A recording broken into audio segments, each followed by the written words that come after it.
नमस्कार दोस्तों। आज की कहानी का नाम है पुरानी कुएं की आवाज़। गांव देवघर के किनारे बरगद के पेड़ के नीचे एक पुराना कुआं था। लोग कहते थे वहां से रात को किसी की रोने की आवाज़ आती है। सालों से कोई वहां नहीं गया था।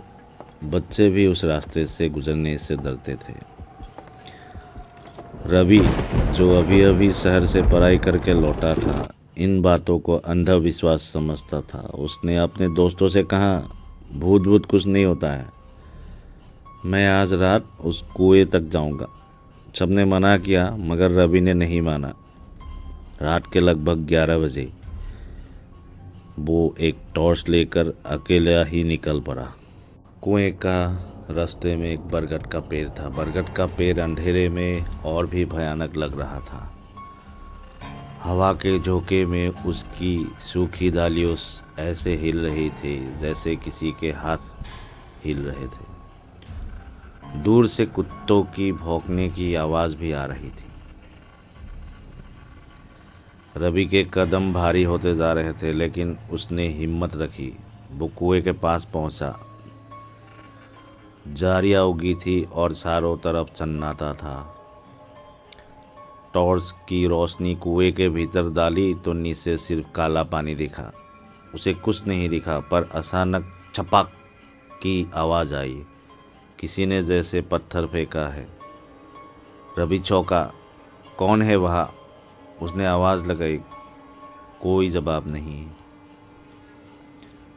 जैसे ही वो पीछे मुड़ने लगा, कुएं के अंदर से एक धीमी कांपती हुई आवाज़ आई, रवि। उसका दिल धक से रह गया। उसने टॉर्च फिर कुएं में डाली। अब पानी में बुलबुले उठ रहे थे। कौन है नीचे? उसने घबरा कर पूछा। आवाज़ फिर से आई, अब और स्पष्ट। मुझे बाहर निकालो। रवि के हाथ कांपने लगे। उसने नीचे झांकने की कोशिश की।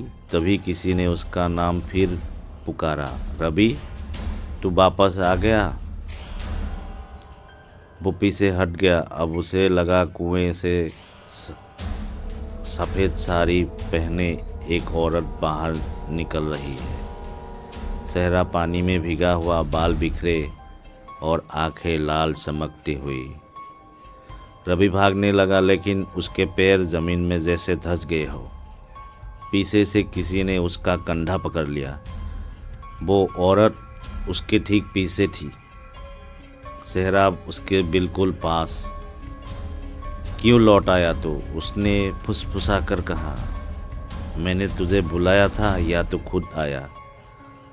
रवि सीख पड़ा और जैसे जैसे खुद को चुरा कर भागा, कुएं से अब तेज तेज हंसी की आवाज़ आ रही थी। हा हा हा हा हा हा हा। वापस आ गया। सब वापस आते हैं। अगली सुबह गांव वाले उस रास्ते पर गए तो उन्होंने कुएं के पास रवि की टॉर्च, उसकी चप्पल और मिट्टी में बने अजीब निशान देखे। रवि खुद भी नहीं मिला। कुछ कहते हैं अगर रात को 11 बजे के बाद कोई उस कुएं के पास आता है तो उसे रवि जैसी आवाज़ में कोई उसका नाम पुकारता है, और अगर वो रुक जाए तो वो भी उसी कुएं का हिस्सा बन जाता है। लेकिन शायद अभी भी कोई तुम्हारा नाम पुकार रहा हो। सुनो ज़रा।